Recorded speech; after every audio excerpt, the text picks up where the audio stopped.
And now the response is loud, ruthless, and crystal clear. You bomb airfields, they bomb your country. You derail their trains, they derail your reality.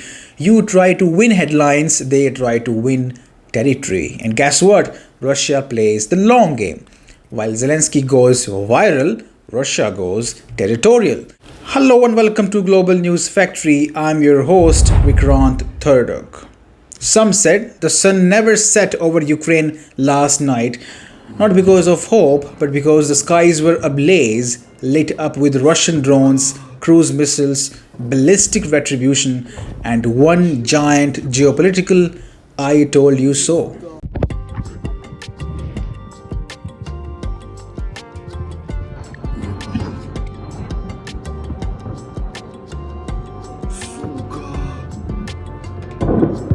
Хату прям. Чё, ебать! Пизда!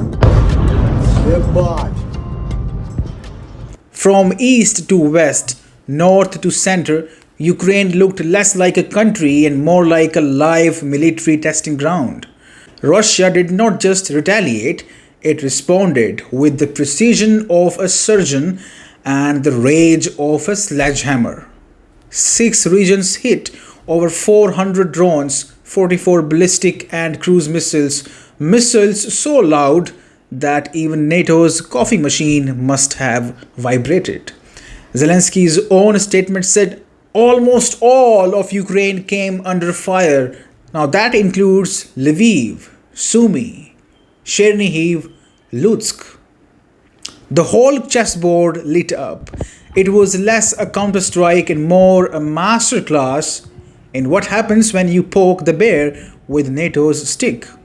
And where did it all begin? Ukraine's so-called spiderweb attacks on Russian airfields, bridges, and of course the symbolic Kerch Bridge. Again, the same bridge that has been bombed more times than Zelensky has been on magazine covers.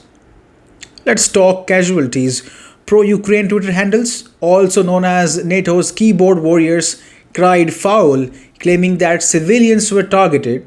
Meanwhile, Russia's Ministry of Defense calmly dropped a list of military targets longer than a Zelensky funding plea. According to Moscow, the strikes hit drone assembly plants, flight training centers, weapons warehouses, and military repair units. You know, all the usual civilian infrastructure NATO cries about when it is their proxies being bombed. Instead, it is Ukraine whose attacks literally caused innocent deaths. They derailed 2 trains, civilian and freight, 7 innocent people dead, but no Hollywood tribute for them, no Vogue cover because they did not fit the script. Then comes Trump. He appeared before cameras and acknowledged that it was Ukraine who gave Putin a reason to bomb the hell out of them. The cards he has. Well, they gave Putin a reason to go in and bomb the hell out of him last night. That's something I didn't like about it. When I saw it, I said, here we go. Now it's going to be a strike. Now here is the twist. While Ukraine plays arsonist-in-chief, its own military intelligence reports are quietly painting a grim future. According to the Institute for the Study of War, Russia plans to take everything east of the Dnipro River by the end of the next year, and they are eyeing Odessa and Mykolaiv too, just to make sure Ukraine's access to the Black Sea becomes a bedtime story. But wait, ISW says Russia does not have the resources. That's cute, because 2 years ago they also said Russia would run out of missiles in 6 months. And here we are watching those same missiles land like Amazon Prime packages. The Kremlin, meanwhile, is dreaming bigger. It wants a buffer zone on Ukraine's northern border, a nice, wide breathing space from Kyiv's stupid missions into Russian territory. Even the Russian-installed Kherson governor is calling for the return of the West Bank of Dnipro. So what is this summary here? Ukraine, with NATO in its ear and EU's checkbook in hand, decided to attack Russia's heartland right in the middle of peace talks. That is not courage, that is insanity with air support.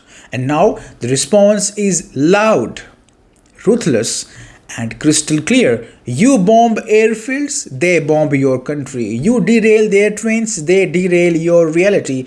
You try to win headlines, they try to win territory. And guess what? Russia plays the long game. While Zelensky goes viral, Russia goes territorial. So dear Zelensky, next time you want to impress your Western puppet masters, remember there is a cost, and it is usually paid in land, lives, and regret. Welcome to the fire that you lit. Hope the photo ops were worth it. Moving on, so after 2 years of waving the EU flag like it is a magical shield, Ukraine has woken up to an uncomfortable truth. The West was not in this war to save Ukraine, it was in it for itself. Here is the breaking irony. Ukraine is furious with Europe. Why? Because Belgium's Euroclear just took 3 billion euro worth of frozen Russian assets and handed them over not to Ukraine but Western investors. Again, not to Ukraine, not to build schools, homes, or energy grids, not to satiate Zelensky's hunger, but to repay hedge fund bros who lost money when Russia froze their cash in retaliation. Yes, Ukraine was promised help, but what it got was a masterclass in Western capitalism, where help always comes with fine print, a price tag, and a round of applause for Wall Street. Irina Mudra, a senior Zelensky aide, finally said out loud what many in Kiev have been whispering: if private investors get paid before war victims, that is not justice, that is betrayal. See, Ukraine has been begging Europe to unlock the full $300 billion of Russian funds for reconstruction and defense, but instead, Brussels is handing out early Christmas gifts to its own. So let's break it down. 3 brutal truths buried under this diplomatic disaster. Number 1. The EU does not care about Ukraine's future. It cares about its own pockets. Ukraine was the poster child when missiles were flying and flags were trending. Now, it is just background noise to a financial cleanup. Brussels will lecture India about buying Russian oil, but has no problem turning frozen Russian money into returns for Western elites. Solidarity, but make it profitable. And number 2, Russia did not start this financial war. When the conflict erupted, it was Western firms that ran out of Russia. Moscow did what any government would do, stepped in to protect jobs and keep industries afloat. It did not seize assets out of malice, it stabilized its economy. Meanwhile, the West froze Russian reserves and wants to spend them like petty cash. And number 3, this move kills peace talks, not war. One of Russia's biggest demands to end this war is the unfreezing of its overseas assets. But now, with Europe treating that money like a slush fund for investment recovery, Moscow has zero incentive to negotiate. If anything, Brussels has handed Putin more ammo to claim that the West cannot be trusted. So yes, Ukraine should be worried, not just because Europe did not give it the money, but because it used Russia money in the first place for reasons that had nothing to do with helping Ukraine. So this is not a setback, this is a slap in the face, a loud public reminder that in this geopolitical poker game, Ukraine is not the player, it is the chip. Maybe next time Zelensky should ask for guarantees before dancing on NATO summits and Vogue covers, because right now Europe is not saving Ukraine, it is cashing in on it. And moving on to UK now, Britain just cannot resist poking the bear, can it? Fresh off its revolutionary defense review, which basically reads like how to annoy Russia in 30 days manual, the UK has now decided to send military liaison officers to Finland. So here we are, a new chapter in the Book of NATO Provocations.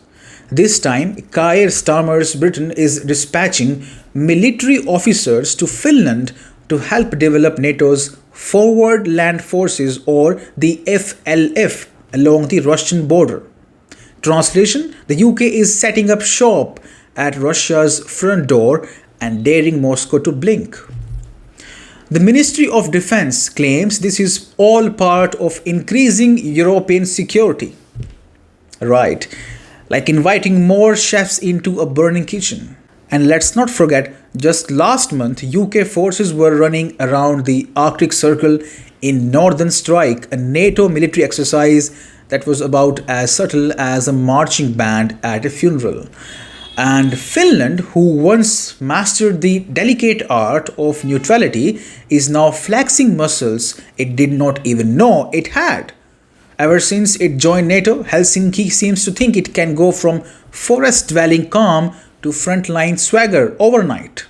Finnish politicians are now making bold public statements, warning Russia and talking tough. Watch this comedy show now. Breaking news, Finland's president just issued a direct warning to Moscow after Russian tanks and troops were spotted less than 3 miles from their shared border. The message was clear: we will not be intimidated. In the past 48 hours, satellite imagery confirmed heavy Russian military buildup in the Murmansk region. Armored vehicles, field camps, live drills with artillery pointed west. But this time, Finland is not standing alone. Since joining NATO, Finland now has the power of Article 5 behind it. An attack on one is an attack on all. And guess what? NATO jets have already been seen circling near Finnish airspace. American troops are reportedly increasing presence in the Baltic. Sweden has put its rapid response units on high alert. Russia says it's just routine exercises, but Finland's president isn't buying it. He's calling it what it looks like: coercion through fear. The real question now, is Putin testing NATO's newest member? Or is he laying the groundwork for something much bigger? That was fantasy cosplay. Let's pause here for a reality check. Russia has responded with a true buildup of its own along the Finnish border, and of course, Western media instantly cried wolf, aggression, escalation, evil Kremlin. But when NATO does the exact same thing, when it plants forces and flags at Russia's doorstep, it is somehow called defensive posturing. The hypocrisy is so thick, it needs its own postcode. The spiral of tit-for-tat deployments is a NATO special, and Britain, with all its post-Brexit collapse, seems hell-bent on proving it still matters by pouring gasoline on already burning borders. And here is the real kicker. Finland is playing with fire here. It is poking a superpower that is already neck deep in a war in Ukraine. It is inviting foreign troops onto its soil, and it is issuing statements as if it holds the cards in the game. But let's be honest, if this escalates, Finland would not be the one writing the rules. It will be caught in a geopolitical tussle, crossfire it was never built to survive. So yes, the UK thinks it is being a gallant knight, but Finland, it is starting to look more like the pawn that volunteered to stand in the front of the bishop. Thanks for staying with me. You're watching Global News Factory.